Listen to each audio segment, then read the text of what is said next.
Welcome back to App Stories. Today's episode is brought to you by Balance. I'm John Voorhees, and with me is Federico Vitici. Hey, Federico. Hello, John. How are you? I'm doing super well. We have all kinds of things to talk about today. It's going to be quite a show, I think, because we are going to talk all about where things are heading in the app world. Today marks our 400th episode of App Stories, which I think if you had told me that when we got started, I would have been amazed. But no, I guess it's a testament in a way to the strength of apps and the popularity of apps. I think it was a good topic to pick, I guess, is what I'd conclude. Congrats to you and to us both for 400 episodes, I guess, and obviously we wouldn't have been able to make it to 400 episodes without our listeners and our members. Absolutely. And just anybody who listens to the show. A show without an audience is just two dudes talking to each other. It's no different than, a team call on Slack or whatever. So right. A podcast is by definition something with an audience. So obviously, thanks to everybody who's been listening for the past, how many years? 8, 7? Approaching 7, I guess. Yeah. Incredible. So thanks all. And obviously, as we look forward to the future, we thought, let's not dwell too much on the past. I always feel kind of weird with anniversaries. I don't like making a big deal out of them. Right. I prefer looking ahead. And looking ahead we will in this episode, because we thought, let's reassess for a second what we've seen over the past few years in the app world, in specifically in the Apple ecosystem, and then think about what we think will happen next. But before we do that, we have some very topical follow-up. We sure do. So we're talking about earbuds, wireless earbuds. I did spring a teeny tiny surprise on John related to earbuds, wireless earbuds, in the pre-show for App Stories Plus members. So go to appstories.plus if you want to learn more, or just sign up for a club membership, get Club Premier, and it contains App Stories Plus and the club all together. So we mentioned, I believe, in the last episode, as we were wishing for hardware ideas that Apple would steal, I casually, offhandedly mentioned, remember, John, those wireless earbuds that had a display on the case? And it turns out that just yesterday, as we're recording this, earlier this week, JBL, the makers of those earbuds, turns out they were called the JBL Tour Pro. They just announced a new version, the JBL Tour Pro 3. Now, the case is 30% larger than before. It's got a bigger display, and I still think it's an awesome idea. This case, it shows you the audio effects that you have enabled on your connected earbuds. It shows you the battery life of the case and the individual earbuds.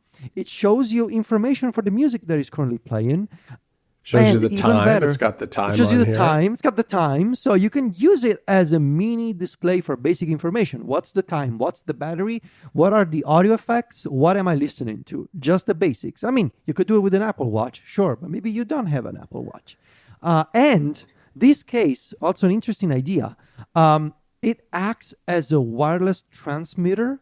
So you can plug in any audio source via a cable, and this case will then connect wirelessly to the earbuds. So if you're on a plane or you're using something that doesn't have a wireless connection for these earbuds, doesn't have Bluetooth, you can use the case as the middleman that makes the connection between that equipment and the earbuds. So that's the follow-up related to earbuds. This episode of App Stories is brought to you by Balance. Balance is an easy-to-use, full-featured personal finance and budgeting app.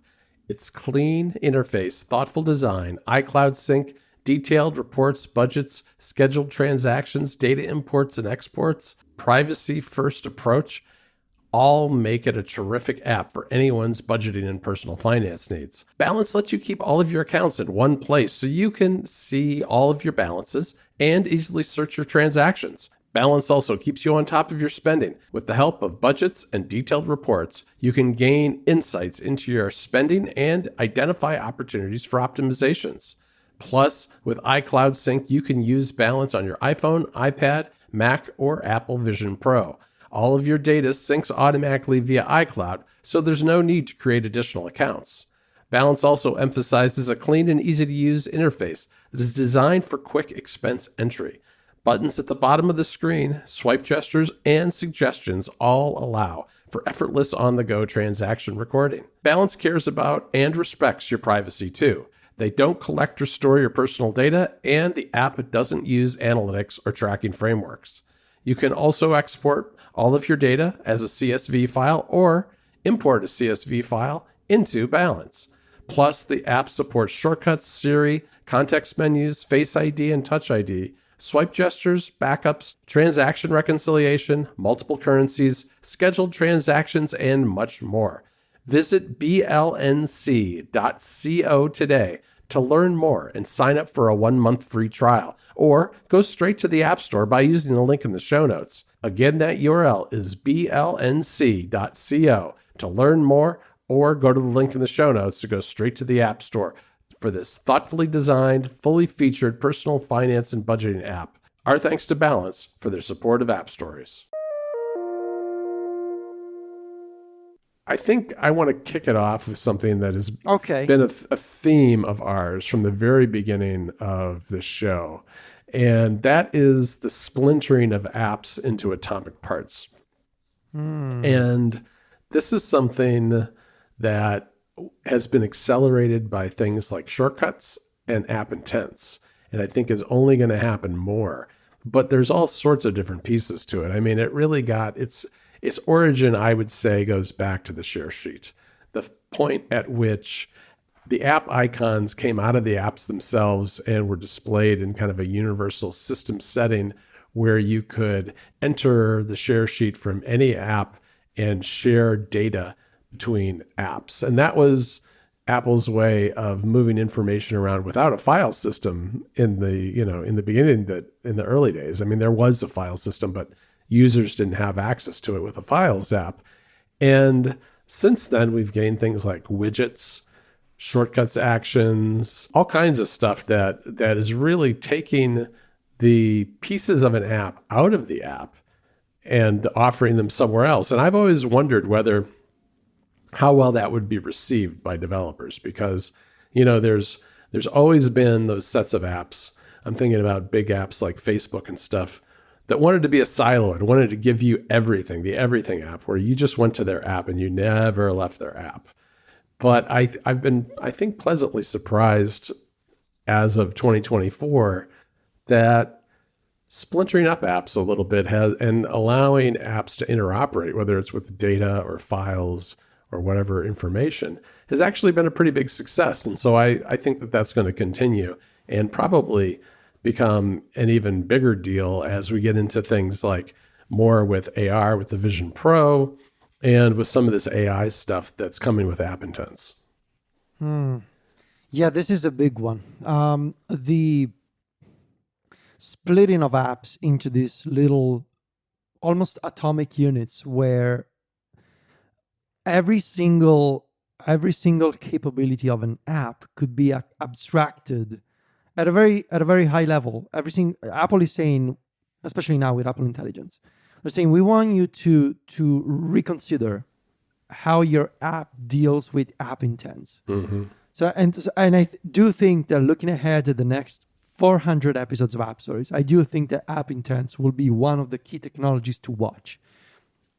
So Apple is saying, take all of your apps functionalities and consider how every single one of those functionalities should be its own app intent, should be its own shortcuts action, should be its own thing that Siri can complete. And Apple is almost, to an extent, it almost feels like they have accidentally stumbled onto a great idea. If you think about it, obviously they acquired shortcuts 7 years ago, or possibly even more. And they relaunched Workflow as shortcuts in iOS 12, if I'm not mistaken. And initially, there was no proper shortcuts API for third-party developers. There were some sanctioned existing third-party actions, right? Based on URL schemes. but the rest was just, we were using URL schemes and X callback URL. And then when they released their first Siri Kit intents, and eventually the shortcuts framework for developers, which then became App Intents, that was cool, right? Because we could have these native actions in shortcuts with these parameters. I think the turning point over the past few years was in iOS 14, so in 2020, when Apple introduced the home screen widgets, and when they said, well, these widgets, they're also based on intents.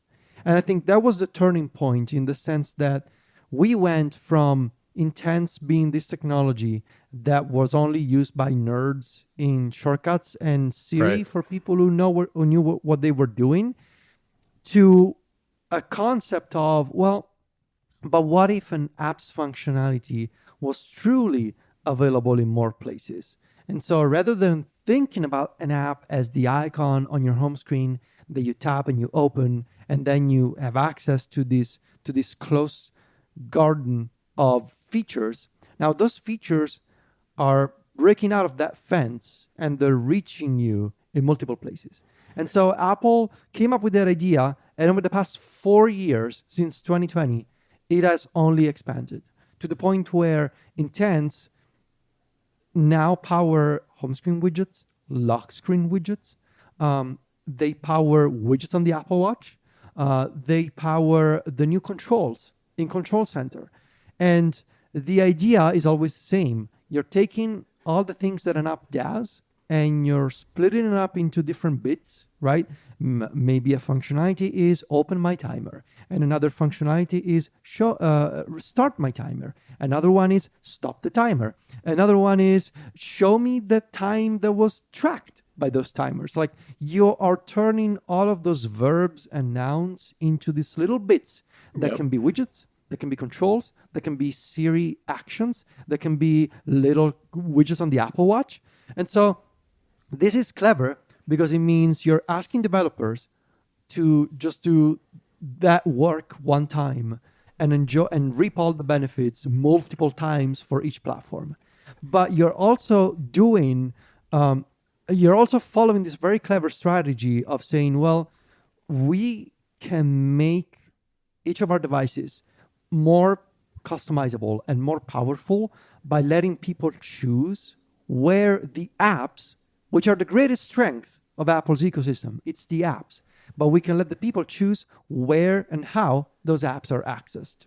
Yep, yeah, absolutely. And what's interesting to me about where this is heading is that while we have had a Siri integration with shortcuts for quite a long time now, we're really about to take that to the next level potentially with Apple Intelligence, because these actions, which to date have largely been in widgets on your home screen, your lock screen, and places like that, are going to become kind of invisible because you're going to be able to access them using your voice and using Siri as the go-between. And I don't know whether users will accept that or whether developers will accept it. It'll be interesting because there was always a challenge of breaking your actions out of your app and onto the home screen, that you lose some control and you lose some visibility, maybe some branding and marketing from doing that. And once you've broken them out and made them invisible and part of Siri and Apple Intelligence, you're abstracted away yet another level, I think. And so how that plays out is going to be very interesting, I think. Yeah, and I think obviously you can look at this and start guessing bits and pieces here and there. And this was going to be one of my sort of predictions or ideas for what will happen next. I think in particular, this idea of widgets will only continue to grow and expand to the point where, so this is a this one of mine is a multi-part theory. I am convinced, first of all, that widgets will continue to expand, will come to the Vision Pro, will come to Vision OS, and they will become this way to project mini interfaces in front of our eyes. And I think I wouldn't be surprised if Vision OS 3 next year comes with support for widgets. widgets that maybe you can pin or dock on specific parts of your point of view. Maybe there could be widgets that you can invoke alongside Control Center. I'm sure there will be a third-party story for Vision OS Control Center next year or within the next couple of years. But the other part of my theory is that Apple will be caught off guard by the success of the Meta Ray-Bans and the idea of a more slimmed down device that you put on your face that is actually wearable and does not have all of the functionalities of a headset. Right. I think as Meta Ray-Bans slowly find their way more and more into the mainstream, and looking ahead at the next couple of years, and as more companies, I wouldn't be shocked if Google teams up with another brand and comes up with their own version of something like the Meta Ray-Bans. And once that happens, and I am convinced that it will happen, my theory is that Apple will be caught off guard. Yep. And they will likely want an answer of their own. Now, I know that development of these sorts of the glasses that look like regular glasses, but also project in a UI in front of you is probably a ways off down the road. But I do think that at some point before App Stories episode 800, I think there will be Apple glasses that at first they only support voice interactions. Yep. And those voice interactions will be similar to what you can do on the Meta Ray-Bans. And I think they will have excellent Siri integration, and that Siri integration will be dependent on your phone. I think iOS will continue to be more important than ever, especially with the arrival of Apple Intelligence. And I think Intents will play a key role in that first version of the glasses, because you will be able to interact via voice with your favorite apps. So all of those functionalities that have been splintered from your favorite apps, they will be accessed via voice. Okay, I was going to say, I think of them as audio widgets, right? I mean, that's effectively what they are. Yes, audio. Oh man, that's such a good way to describe them. Yes. Audio widgets. I 100% agree with that. And I also feel like eventually there's going to be glasses that show you a UI in front of your eyes. And once that happens, I do think that widgets or something similar to widgets will be the default interaction. Like, you will not have an iPhone app in front of you. You will have these miniaturized UIs that give you sort of a la carte functionalities for just what you need, just at the right time, something glanceable or something that only requires one or two interactions. And so I think the unique advantage that Apple has here, once again, it's the ecosystem. It's the fact that they have built this vibrant ecosystem of developers over the past few years, which is why I do think that, totally a tangent, but Apple and their developer relations and what they're doing with the governments worldwide, it's such an existential threat to Apple and the advantage that they have with their App Store ecosystem. But right now, today, Apple has that advantage compared to Google, compared to Meta. Meta doesn't have a third-party ecosystem. They just don't. Right, and so Apple, they have the unique opportunity to say, well, we have these glasses and you can use your favorite apps. Yeah, and think about where widgets started. They started essentially with the Apple Watch, which was a very constrained device, just the way that headsets and glasses are. So Apple's been through this story before. I think you're absolutely right that a first interim step is what are effectively audio widgets, where you interact with Siri and talk, and whether that is connected to your iPhone and it happens locally, or whether it's part of the new cloud Apple Intelligence service that's coming in the fall or early next year. I don't know. Maybe it's a combination of both. But I do think audio makes sense for this to be a stepping stone. And over time, there may be more visual widgets that we'll see actually projected into your field of view. because, you look at the phone too, widgets have gone from completely uninteractive widgets to now they're interactive. And I think, part of that is just technology. It's just constraints of the device and battery life and CPU power and all of that. And as that stuff progresses, we're going to see widgets take on even greater importance and more capabilities on the iPhone as well. It's kind of a continuum across all these devices. Yeah. So that was my.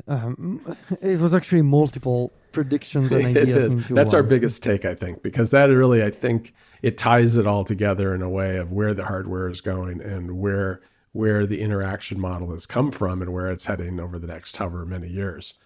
Oh yeah, I also wanted to add, if Apple Intelligence, what they showed off with the intents and the app integration, if it really does work as advertised, and if it continues to grow, if it finds success in among iPhone customers and Apple customers, I could see a scenario, years down the road, 2-3 years down the road, where you're asking initially maybe your AirPods, and you're asking Siri on your AirPods, hey, on my iPhone, can you do this and this? And I could see a world in which Apple Intelligence does multiple tasks in the background.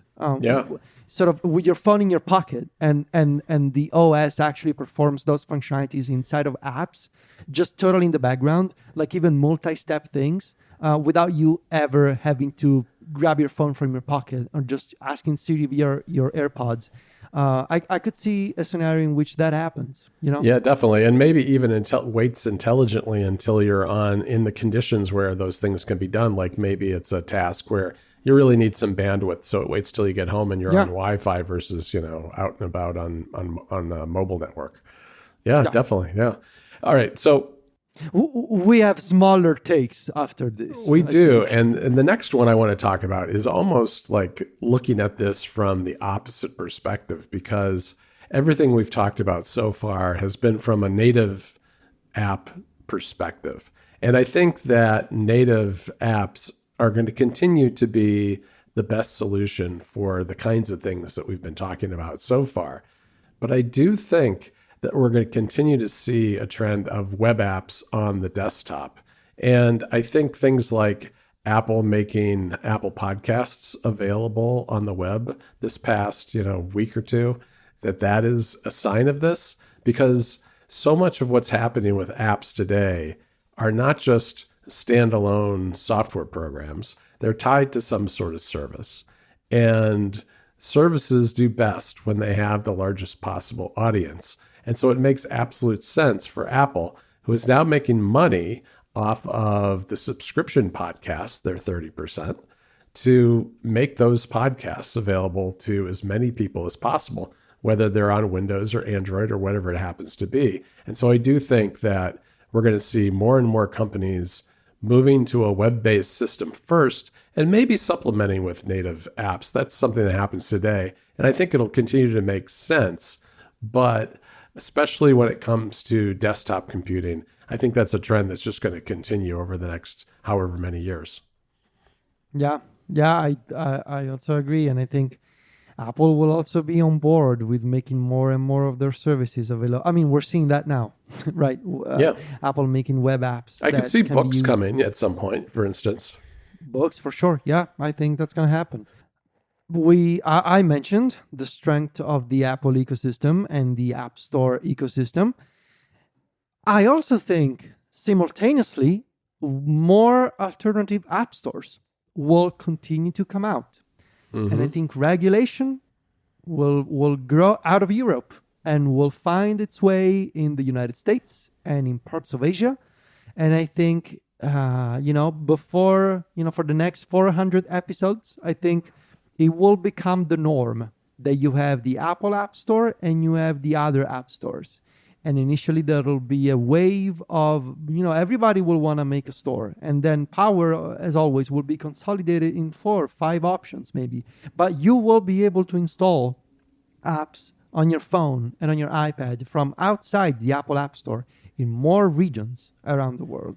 And to fight off this trend, I'm convinced that Apple will continue to relax even more rules on its own App Store to try and convince developers that they don't need to go to a third-party marketplace. They can keep making their apps, even the ones that were not technically possible or allowed before. They can continue making them for the Apple App Store. And one of those technicalities that will fall first, maybe even within the next year, is JIT, just-in-time compilation. Right. I think Apple will find a way to grant a JIT entitlement to to the kind of intensive apps that really need it, like video game emulators that need the power to emulate 3D graphics, or VMs that need to emulate like a complex desktop operating system, just anything that requires a just-in-time compiler. I think Apple will find a way to grant that entitlement to more apps, and that will be a key way to say, well, but look at the App Store. You can get the Dolphin emulator in here. You can get virtual machines for Windows and Mac OS. Like, I think to fight off the inevitable, at this point, arrival of third-party marketplace in more and more countries, I think Apple will need to find ways to make the App Store more palatable, more intriguing for users and developers alike. Yeah, I think that's absolutely true. And it's an interesting push and pull right now because we're seeing app stores splinter along geographic lines. And it's understandable why that's happening. But in the end, that makes everything a lot more complex for everyone, for users, for developers. And so I think that there will, as you say, probably consolidate around a handful of choices. I mean, we're seeing a lot of this already in the news. We saw that, I think Epic said when they brought their store to Europe that they expect to have the ability to bring one in Japan in the fall, because there's Japanese legislation working its way through the political process there that will probably implement something similar to what's been done in the EU. And we're seeing new DMA regulations coming out as of today when you and I are recording this, with more defaults being allowed to be set up by Apple, which is kind of them pushing back on this and trying to both address what the regulators want, but also give people fewer reasons to leave the App Store. And so it'll be interesting to see where this goes, Federico. On the one hand, I think I applaud the legislatures for putting some competition back into this system through what's going on in the EU and elsewhere. On the other hand, I feel like splitting up stores across geographical barriers is going to make things difficult for developers and for users and confusing.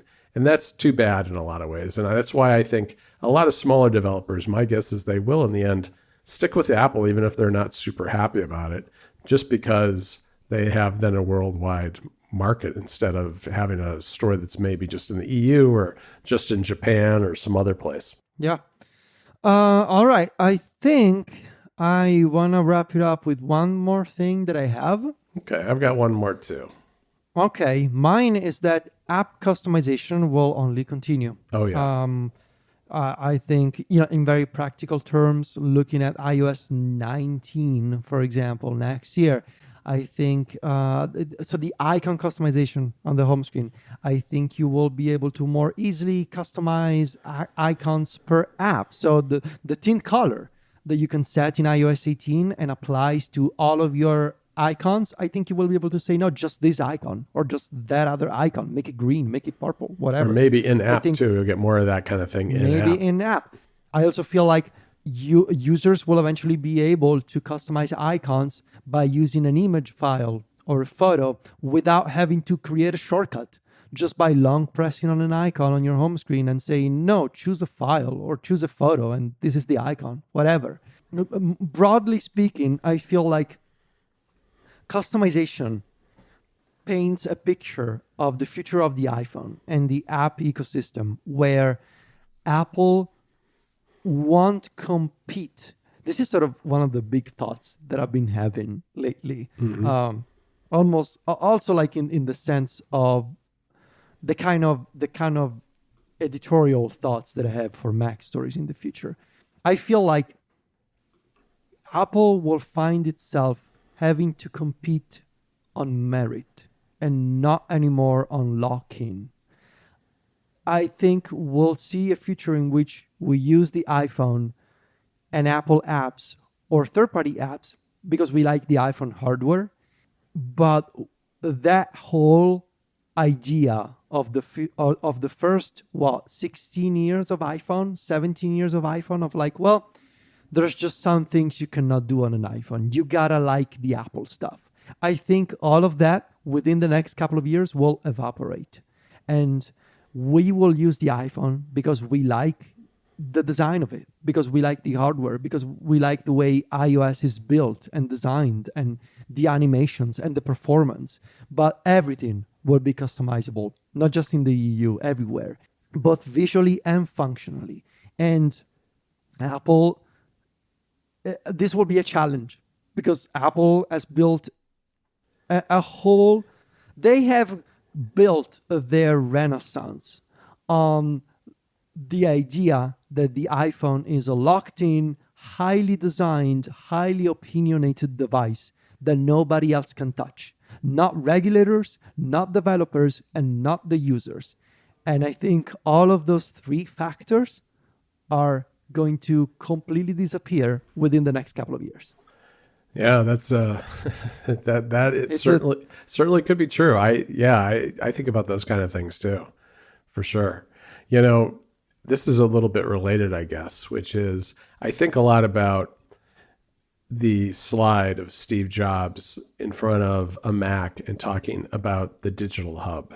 And the digital hub showed a Mac with a video recorder connected to it, a big chunky MP3 player, and some other thing, a digital camera. A lot of things that aren't really sold today anymore or are much smaller than they were back then.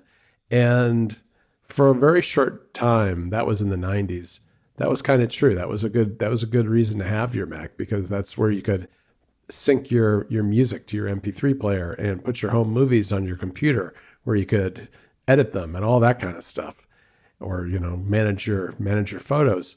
And that has changed, where the iPhone has become that digital hub today, which is what we started this off talking about, which is it supports the Apple Watch and it supports everything else that you do with a computer. And really, you send things back to your computer from your iPhone, not so much, you're not receiving things from your computer nearly as much as you're sending things to your computer, because you're out in the world, you're collecting those photos, you're making voice recordings, you're doing whatever you're doing, and then you're bringing them back home with you, and maybe a computer is involved in that, or maybe not at all.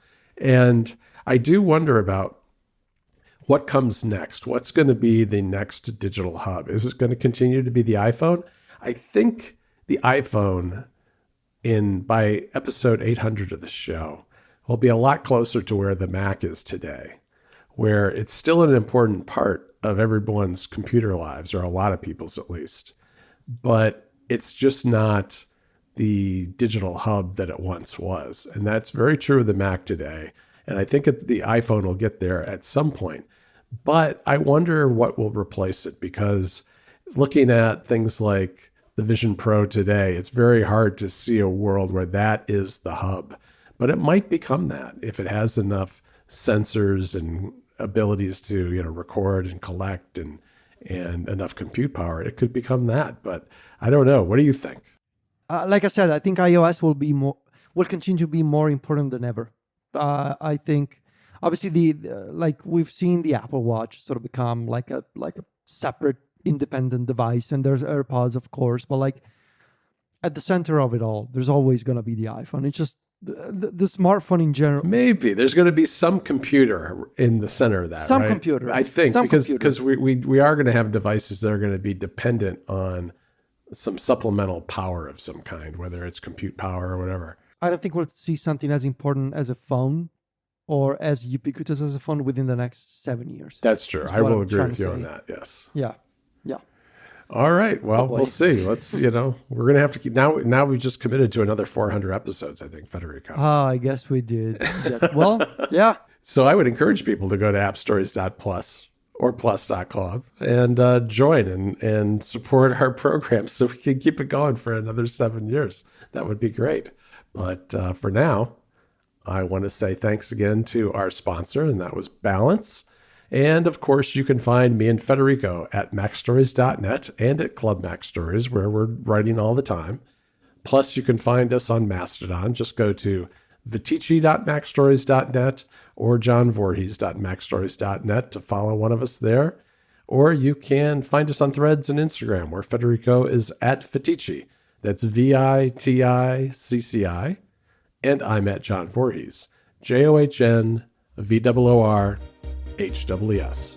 Talk to you next week, Federico. Ciao, John.